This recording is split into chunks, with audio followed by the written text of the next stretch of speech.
గత దశాబ్ద కాలంగా ఎన్నడూ లేని విధంగా రికార్డు స్థాయిలో కృష్ణానదికి వరద పోటెత్తింది. నదీ పరివాహక ప్రాంతంలోని గ్రామాలు ముంపునకు గురయ్యాయి. విజయవాడ నగరంతో పాటు అనేక గ్రామాల్లో ఇళ్లు జల దిగ్బంధంలో చిక్కుకున్నాయి. వేలాది మంది నిరాశ్రయులయ్యారు. వేలాది ఎకరాల్లో పంట నీటిపాలైంది. ఈ నేపథ్యంలో వరద బాధితులను ఆదుకునేందుకు స్వచ్ఛంద సంస్థలు, సినీ ప్రముఖులు తదితరులు తమ వంతుగా ముందుకొచ్చి ప్రభుత్వానికి విరాళాలు అందిస్తున్నారు.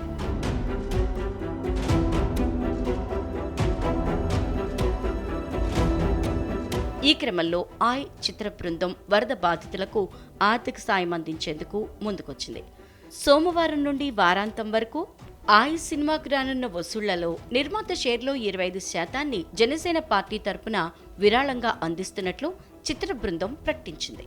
ఇదే క్రమంలో ప్రముఖ సినీ నిర్మాణ సంస్థ వైజయంతి మూవీస్ కూడా ఏపీలో వరద బాధితులను ఆదుకునేందుకు ముందుకొచ్చింది.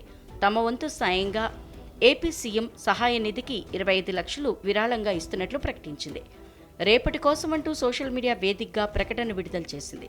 ఈ రాష్ట్రం మాకెంతో ఇచ్చింది. ప్రకృతి పరంగా సవాళ్లు ఎదుర్కొంటున్న రాష్ట్రానికి ఇప్పుడు మేం కొంత తిరిగి ఇవ్వాలనుకుంటున్నాం. ఇది మా బాధ్యత అని పేర్కొంది.